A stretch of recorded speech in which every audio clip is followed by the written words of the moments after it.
எதுக்கு பயப்படணும்? சிறைச்சாலை என்றால் எதற்காக தயாராக, குண்டடிகள் அதுக்கும் தயாராக. சிறைச்சாலைக்கு பயந்துட்டு இருந்ததுனாலதான் விஜயகுமார் ஓடோடி வந்து அரெஸ்ட் பண்ணான். குண்டாண்டடிக்கும் துப்பாக்கி கொண்டுக்கும் பயந்து லேசிருக்கிறான் தான் வந்து அரெஸ்ட் பண்ண. நீ வந்து ஆம்பளை இருந்தா வந்து அரெஸ்ட் பண்ணு, நம்ம எல்லாம் நிற்கக்கூடிய காலகட்டம் வந்தாங்க. நீ இனிமேல் இந்த சமுதாயத்துக்கு யார் நம்முடைய சத்தியமூர்த்தி சொன்னார், அங்க வந்து ஜோதில் எழுமலையில் நம்முடைய பெண்ணுடைய கையை பிடிச்சு இழுத்தா அப்படின்னு, அந்த மாதிரி இழுத்தான்னு பார்த்துட்டுலாம் இருக்கக்கூடாது, பார்த்துட்டுலாம் இருக்காது. நம்முடைய சமுதாயத்துடைய சகோதரியை கையை பிடித்து இழுக்கிறான்னா பார்த்துட்டு இருந்தது எங்கிட்ட வந்து சொல்லக்கூடாது, அவ்வளவுதான் சொல்ல முடியும். எதுக்காக பார்த்துட்டு இருக்கணும்? அவனுடைய பொண்டாட்டி அவனுடைய பிள்ளைய அவனுடைய அம்மா அப்பா கையை பிடிச்சு விட்டா விட்டுருவானா? அப்ப நான் மட்டும் ஏன் தாங்கிக்கணும்? அப்ப கீழ் ஜாதிக்காரரு தாழ்ந்த ஜாதிக்காரரு எதை வேணாலும் ஏத்துக்கணும், நீ எதை வேணாலும் செய்ய, நாங்க பேசாம இருந்துக்கணும். என்னையா சிறைச்சாலை போட்டா இருக்கிற சிறைக்கும் நாட்டுக்கு என்ன வித்தியாசம் இருக்குது? இந்த நாட்டிலே தாழ்வாக கீழ் ஜாதி என்று மதிப்பதை விட சிறைச்சாலைக்குள்ளே போராளியாக இருப்பது தன்மானத்தோடு இருப்பது மேல். இந்த நாட்டிலே கையை கட்டி கொண்டு வாழ்வதை துப்பாக்கி கொண்டுக்கு பலியாகி வீரமரணம் எழுதும் மேல். நாம அப்படி நிலை வந்தாத்தான் நமக்கு மதிப்பு ஒரு மரியாதை. ஏன் அந்த ஜாதிக்கார கண்டு எல்லாம் பயப்பட்டான், அவன் வெட்டி போடுவான்னு பயப்பட்டான். உண்மையில அப்படித்தானே? போலீஸ்கார அப்படிதான் பயப்பட்டான். ஏன் உன்னை கண்டு நீ பயப்பட வைக்க மாட்டேங்கிற? இன்னும் ஏன் நீ பயப்பட வைக்க மாட்டேங்கிற? அவன் ஒரு ஊரை கண்டு போலீஸ் 100 போலீஸ் பயப்படுறான். நீ 10 ஊர் இருந்தாலும் 20 ஊர் இருந்தாலும் பயப்படல. அதனால 100 பேர் சேர்ந்தல ஒவ்வொரு தனி மனிதனும்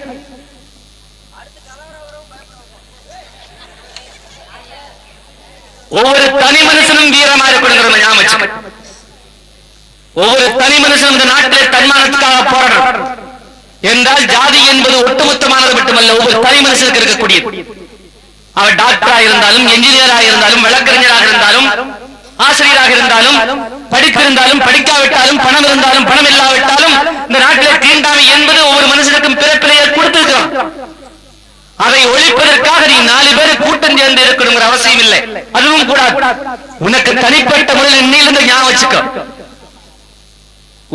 உனக்கு அந்த இடத்திலே அவமானம் வந்துவிட்டது என்றால் உங்கள் அவமானத்தை எதிர்த்து நீ போராட, அதை அழிக்கணும். இல்லை என்றால்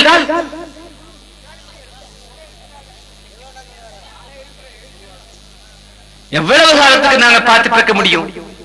நீ பிறக்கிற போது மட்டும் அறுவாளோட பிறந்துட்டு நாங்கெல்லாம் சும்மா பிறந்துட்ட மாட்டோம். நீ வெட்டினா மட்டும்தான் வெட்டு, நாங்க வெட்டினா வெட்டாதாக்கும்.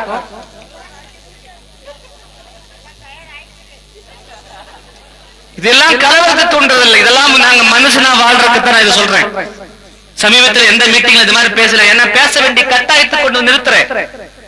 நீ அந்த அளவுக்கு என்னுடைய சமுதாயத்தை மிதிக்கிற நசுக்கிற. எனக்கு வந்து சேடப்பட்டி போயிட்டு வந்தவர்தான் மனசு கொதிக்குது. அவர் சொல்ற மாதிரி அடிக்கிறது, உதைக்கிறது, சித்திரது பண்றது, நம்முடைய பெண்களை தவறாக வற்புறுத்தி பயன்படுத்துவது, இன்னும் எத்தனையோ கொடுமைகள் எல்லாம் இருந்துட்டு இருக்குது. என்னங்க, அங்க ஒரு ஊர் இருக்குது செல்லாயபுரம்ங்கிற ஊர்ல இருந்து பக்கத்துல வந்து சூரங்குளம்ங்கிற ஊருக்கு போனா நம்முடைய பெண்கள் சொல்றாங்க, ரேஷன் கடைக்கு 3 கிலோமீட்டர் போகணும். ரேஷன் கடைக்கு போனா அவங்களோட முட்டக்கூடாது. எப்படி ஒரு கூட்டத்துல வரிசையில் நிக்கிற போது முட்டாம நிக்கிறது? அதுக்கு பதில் சொல்லணும். இந்த நாட்டில் இருக்கிற போலீஸ்காரர் அல்லது வந்து கலெக்டரோ அல்லது வந்து கருணாநிதி முதலமைச்சர் இந்த கூட்டத்தில் இருக்கிற பேச்செல்லாம் போகும். ஒரு எப்படித்தான் முட்டாம நிக்கிறது, அதுக்காக பதில் சொல்லணும். பஸ் அங்க வரிசையில் நிக்கிற போது முட்டுனா உடனே என்னடி பள்ளச்சி எப்படின்னா அடிக்கிறது, உதைக்கிறது. இதை விட சொல்றாங்க, அவங்க வந்து போய் இவங்களை வந்து முதல்ல வாங்க விட மாட்டாங்க. இவங்க வந்து வெயில்ல கடைசி வரை இருக்கணும். இந்த நேரத்துக்கு ஏதாவது கீழே உட்கார வேண்டாம், ஒரு கல்லு மேல இவ்வளவு பெரிய கல்லு உட்கார்ந்து வந்து எட்டி வச்சு, ஏண்டி நீ இந்த மாதிரி கல்லு மேல போய் உட்கார்றியா அப்படின்னு. இந்த அளவுக்கு கொடுமை நடக்குங்கிறத முதல்ல தெரிஞ்சுக்கணும். இதையெல்லாம் நாங்க பார்த்துட்டு, இதையெல்லாம் நாங்க கேட்டுட்டு இன்னும் வந்து நாங்க வந்து செத்த பாம்பு மாதிரி இருக்கணுமாக்கும், நாங்க வந்து தண்ணி பாம்பு மாதிரி இருக்கணுமாக்கும். இல்ல இல்ல, இனிமேல் நாகபாம்பாத்தா இருக்கிறதா முடிவு பண்ணியாச்சு.